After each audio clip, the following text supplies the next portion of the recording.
Donner à l'enfant sa place d'individu à part entière occupa une place centrale dans la vie de Françoise Dolto.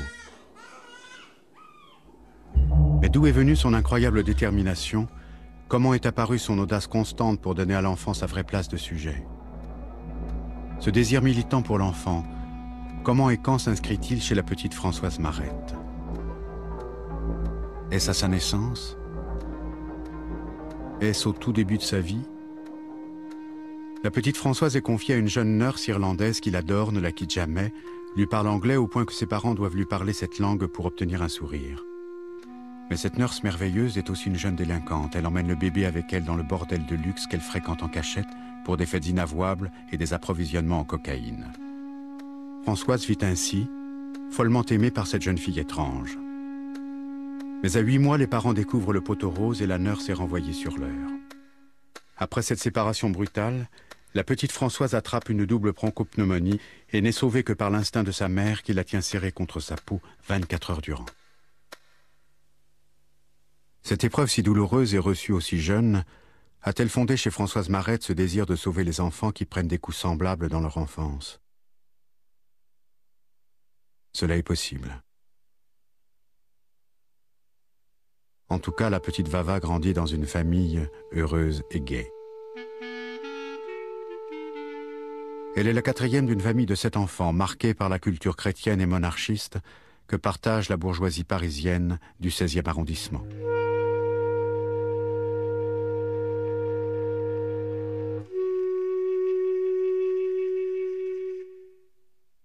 Mais Françoise révélera elle-même plus tard qu'elle se sent alors sans réponse aux questions qu'elle se pose.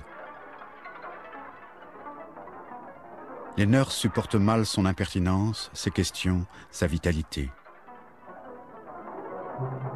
Les crevettes demandent à être cuites vivantes, lui dit-on, et elle s'étonne que l'on comprenne le langage des crevettes.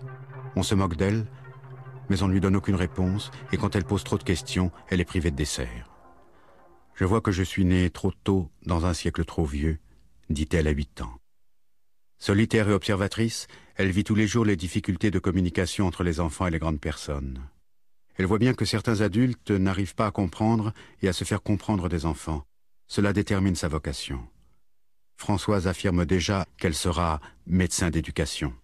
Un médecin qui sait que quand il y a des histoires dans l'éducation, ça fait des maladies aux enfants, qui ne sont pas des vraies maladies, mais qui font vraiment de l'embêtement dans les familles et compliquent la vie des enfants qui pourraient être si tranquilles.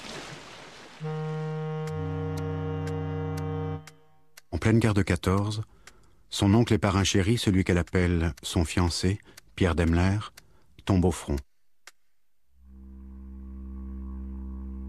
Françoise, à 8 ans, encouragée par l'attitude familiale, prend le deuil comme une vraie veuve de guerre, avec gravité et souffrance.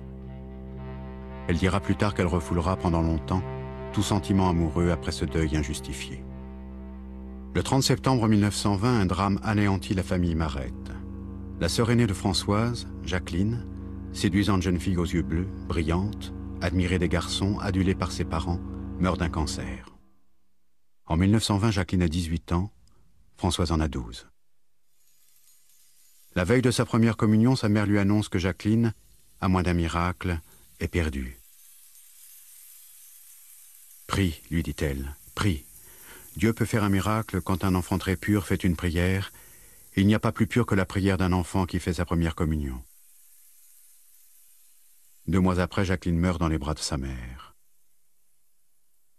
Tu vois, tu n'as pas su prier. Pendant 15 jours, elle refuse de voir Françoise, ne supportant pas que de ses 2 filles, elle n'ait pas été celle qui soit morte.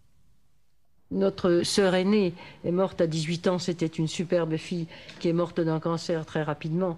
J'ai vu ma mère souffrir à tel point qu'elle ne pouvait pas tolérer de voir un handicapé dans la rue. Et j'étais à côté d'elle, comme ça, rétrécie de souffrance pour elle et pour l'enfant qu'elle injuriait avec la mère de cet enfant qui poussait la voiture. Si c'est pas malheureux de voir ça vivre et des beaux enfants qui meurent, quelle honte! Comme ça, et elle était dans les mois qui suivaient son deuil. Tu vois, quand on a vécu, moi j'ai éprouvé des choses comme ça tellement douloureuses, avec une telle compassion sur ceux qui souffraient parce que je ne pouvais pas faire autrement. Rien ne sera plus comme avant dans cette famille, comme mise sous un éteignoir. Françoise, confinée dans l'appartement familial, ne sort que pour ses cours. Sa mère tente tout pour l'empêcher de réussir son bac, car avoir son bac pour une fille, c'était devenir immariable. Elle ne l'inscrit pas à l'examen, ne la réveille pas le jour des épreuves. « Je n'allais pas te réveiller puisque je ne veux pas que tu passes ton bac imbécile, lui dit-elle. Pourtant, Françoise réussit son bac à 16 ans. Elle parle maintenant de faire médecine. Refus catégorique de sa mère, qui consent toutefois quelques années plus tard aux études d'infirmière. Son envie de s'inscrire en médecine ne la lâche pas. Elle annonce un jour à sa mère « Rien ni personne ne m'empêchera de faire médecine ». J'aurais dit je m'installe dans un bordel que ça n'aurait pas été pire quand j'ai décidé, alors qu'on le savait de longue date, puisque depuis l'âge de 8 ans j'avais dit que je ferais la médecine, mais quand j'ai décidé, j'ai dit qu'à 25 ans personne ne m'en empêcherait, ben, ça a été un Trafalgar épouvantable, non pas pour mon père, mais pour ma mère qui pensait que vraiment je pourrissais ma vie, que je devenais une personne complètement hors la loi, une marginale définitive. En 1931, Françoise a 24 ans. Elle a enfin réussi à s'inscrire en première année de médecine.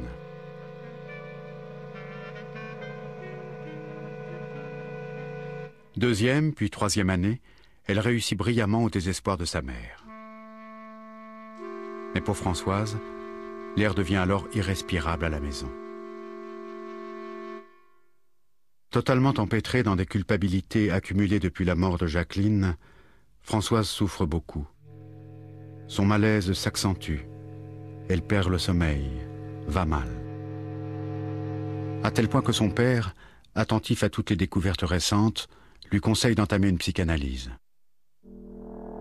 Le 17 février 1934, Françoise Marette commence sa psychanalyse avec René Laforgue. Elle durera 3 ans. Dans les années 30, on compte exactement 12 psychanalystes en France. René Laforgue est un de ses fondateurs, c'est même l'un des plus importants. Mais à cette époque, la psychanalyse reste une aventure marginale.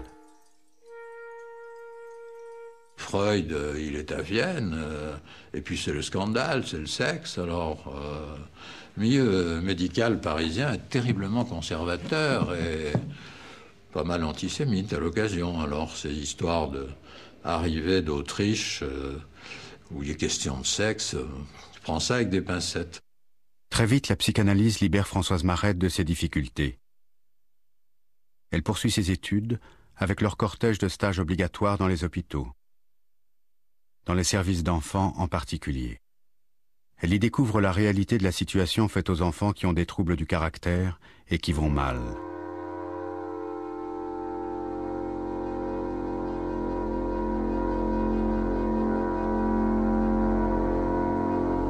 Car dans les années 30, que se passe-t-il pour les enfants qui ont des difficultés psychologiques au début de leur vie?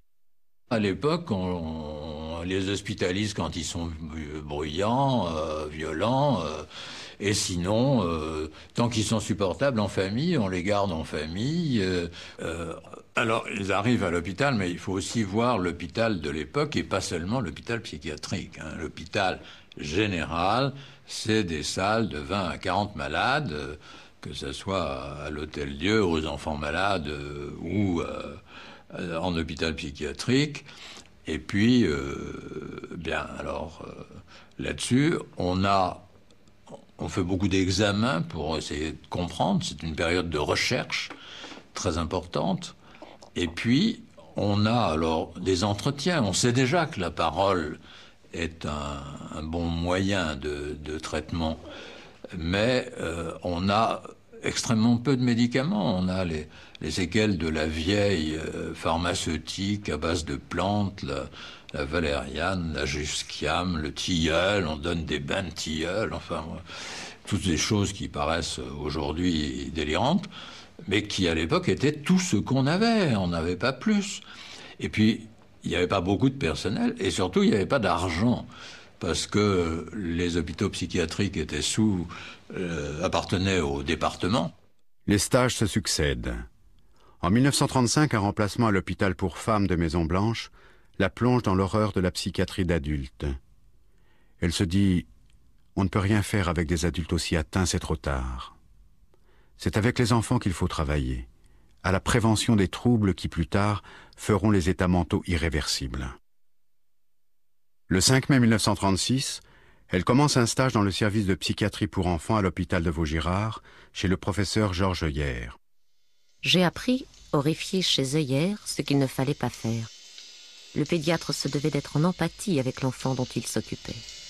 Au lieu de lui dire « Alors tu n'as même pas de peine, tu as fugué, tu vois que ta mère a failli en devenir folle et tu t'en fous. » Comme le gosse était furieux, le médecin disait « Inatimidable ». Il écrivait « Inatimidable ». Mère grosse débile, maison de correction. Ça me semblait épouvantable. Bon, c'était les délinquants, c'était Heuillère, oh ben c'est les petits fous. Même quelqu'un comme Michaud, qui a eu la chair après Heuillère, en parlait avec le plus parfait mépris. Enfin, ces petits fous, on peut rien pour eux, ils s'en foutent, resteront. La déficience intellectuelle était un état qui était donné à la naissance, qui dépendait du dysfonctionnement du système nerveux et qui n'était pas amendable. Et cet état est le même tout au long de la vie. C'était la définition d'Esquirol en 1850. On la retrouve dans les années 30 ou 40 sous la plume d'un auteur comme Doll, qui faisait autorité aux États-Unis et qui disait « Débile un jour, débile toujours ». Je suis entré à la Fondation Vallée le 1er janvier 1957. C'est l'hôpital psychiatrique pour enfants de sexe féminin du département de la Seine. La situation qui va être décrite est celle de l'année 1957. Elle permet d'imaginer ce qu'était la psychiatrie infantile 20 ans auparavant, à l'époque où Françoise Marette termine ses études de médecine. Je n'imaginais pas qu'on puisse encore, en 1957, rencontrer un lieu aussi carcéral, d'un autre âge, d'un autre monde. C'était affreux. Et il y a ce qu'on appelle les grabataires, c'est-à-dire qu'il y a des enfants qui restent dans leur lit toute la journée, et puis il y a les gâteux. C'est la terminologie, hein. C'est terrifiant d'étiqueter les enfants comme ça. Et on les voit, ils sont assis sur des chaises percées toute la journée. C'est quelque chose de terrifiant. Enfin, même aujourd'hui encore, quand je l'évoque, je dois dire que je suis troublé. Les plus agités sont en camisole de force, ils sont attachés au banc, et les autres s'agitent, ils tournoient sans que rien puisse être organisé. On entrait, la porte se fermait, elle se rouvrait pour la majorité d'entre eux à l'âge de 16 ans pour aller dans un hôpital psychiatrique d'adultes.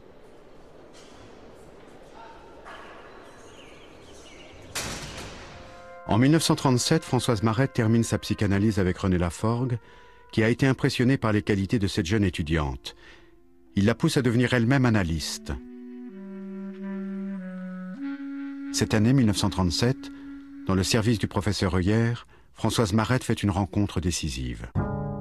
Celle qui m'a mis le pied à l'étrier, si je peux dire, c'est Madame Morgenstern. Madame Morgenstern était une analysée de Freud, qui était à Paris et qui s'occupait, c'est la première psychanalyste qui s'est occupée d'enfants en France. Elle était chez le professeur Heuillère. Moi, j'y étais externe à ce moment-là. Et grâce à elle, j'ai été à même, parce qu'elle m'avait chargé, elle avait beaucoup de travail, elle m'avait chargé d'écouter les enfants, rien, pas d'autre chose que de les écouter. Et c'est... Pour un médecin, j'étais psychanalysée, bien sûr, mais je ne voulais pas du tout devenir psychanalyste à l'époque. Je voulais devenir médecin d'enfants, pédiatre. Et pour un médecin qui a toujours comme idée, qui a à faire quelque chose devant quelqu'un qui souffre, c'est tout à fait nouveau de n'avoir qu'à écouter, et seulement écouter, et de se faire admettre par l'enfant comme quelqu'un qui l'écoute, et de s'apercevoir que cet enfant vous attend d'une séance à l'autre, alors qu'on ne lui répond jamais rien. Et au début, c'est comme ça, surtout quand on apprend son métier, et que, je dois dire, on ne l'observe pas à la façon dont les médecins observent, c'est-à-dire on ne scrute rien du tout.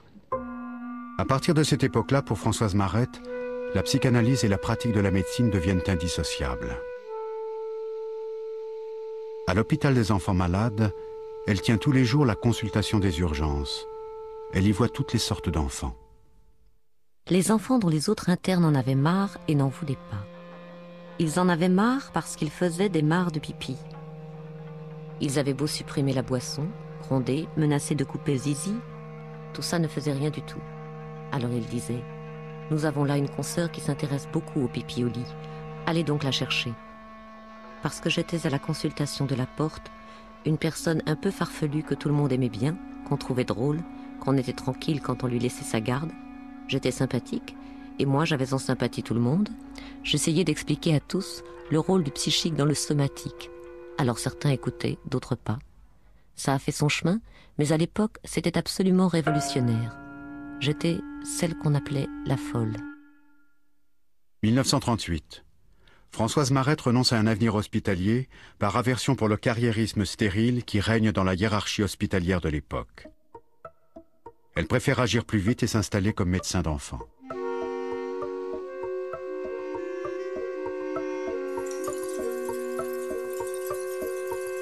Elle passe donc sa thèse. Et ce n'est pas l'habituelle thèse formelle. Ce jour-là, le président du jury de soutenance s'adresse à elle. D'habitude, je ne lis pas les thèses de ceux que je ne préside pas moi-même. Mais la vôtre, je n'ai pas pu la lâcher de la nuit. Je me suis tapé le derrière à la suspension. Il a dit ça à couvert de sa thèse, de sa toge. Il a dit ces mots vraiment vulgaires. Et alors, ma mère, elle a sorti. Il a bien raison, une thèse sur la... Elle n'avait pas lu encore. Une thèse sur la psychanalyse, ça ne peut être que de la cochonnerie. Dans les semaines qui suivent la publication, beaucoup hurlent de rire. Mais le docteur Françoise Marette reçoit aussi de nombreuses lettres enthousiastes. Parmi celles-là, une est signée Jean Rostand. Il veut la rencontrer. « Je n'ai rien lu d'aussi intéressant depuis Freud, lui dit-il. » Elle lui rendra souvent visite dans sa retraite de Ville-d'Avray. Que dit-elle de si révolutionnaire dans cette thèse intitulée « Psychanalyse et pédiatrie » ? L'intelligence est étroitement liée à l'affectivité. On peut donc faire sortir un enfant de sa prétendue idiotie. Les symptômes quotidiens tels que les tics, les bégaiements, les pipis au lit, les fugues, révèlent des problèmes inconscients tout à fait guérissables. Elle développe surtout sa théorie des castrations symboligènes. Dans le développement d'un enfant, explique-t-elle, il y a des étapes naturelles communes à tous les enfants. Ce sont des épreuves qui l'aident à grandir, et cela selon un schéma qui se répète. Ce sont des castrations dans le sens où des désirs de l'enfant lui sont interdits, par exemple, continuer de téter, mais sont remplacés par des propositions plus intéressantes qui le rendent plus grand et lui apportent des plaisirs plus importants. Dans notre exemple, ne plus téter pour commencer à parler.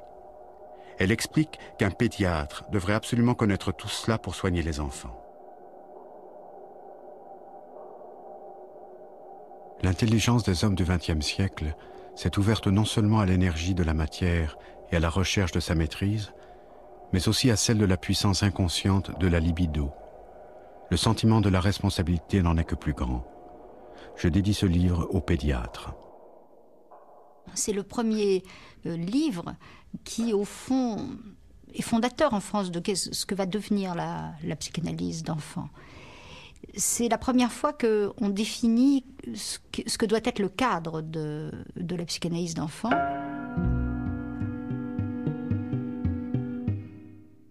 Elle est quand même très imprégnée du mouvement psychanalytique et de tout ce qui se fait. Mais elle invente quelque chose de tout à fait nouveau et qui vient d'elle et qui vient de son rapport à l'enfance, de ce qu'elle a gardé d'enfant en elle. Ce qui me frappe, c'est l'actualité de cette thèse. Ça m'a vraiment frappée parce que j'avais l'impression qu'on pourrait tout à fait aujourd'hui écrire absolument la même thèse et que ça serait aussi révolutionnaire et que ça secouerait autant les choses que ça les secouait en 1939 quand elle l'a publiée. Il y a une préface qui est extrêmement intéressante parce qu'elle dit des choses qu'on pourrait redire aujourd'hui exactement pour défendre la psychanalyse. Elle vous raconte toujours qu'il y a eu 52 médecins généralistes ou même psychiatres pour dire « Oh mais ça passera ». Bon. Alors il y a ça, il y a le côté c'est nerveux, etc. Bon. Et elle parle de ça, Françoise, en 1939, et elle dit quand on dit ça et qu'on ne prend pas en compte la souffrance psychique, c'est comme si un chirurgien se contentait de mettre des pommades sur un abcès au lieu de le vider. C'est le cas d'une fillette de 3 ans et demi, Josette, amenée à la consultation de monsieur le docteur Darré aux enfants malades pour un état général inquiétant. Amaigrissement, pâleur, anorexie, indifférence au jeu, insomnie, crise de nerfs. L'examen somatique était négatif. Je commence l'interrogatoire de la mère en demandant des précisions de date. Les cauchemars ont commencé il y a 3 semaines. Le caractère de l'enfant s'est modifié en même temps. De gaie et vivante, elle est devenue taciturne et indifférente. Je demande où couche Josette. Sa mère me répond dans notre chambre, mais dit-elle, elle est trop grande maintenant et nous avons acheté un divan pour la faire coucher dans la salle à manger. Je demande des précisions de date, il y a 3 semaines. Je souligne la coïncidence. Pensez-vous, elle est bien trop petite pour comprendre. L'enfant se mit à me fixer attentivement dès que j'eus parlé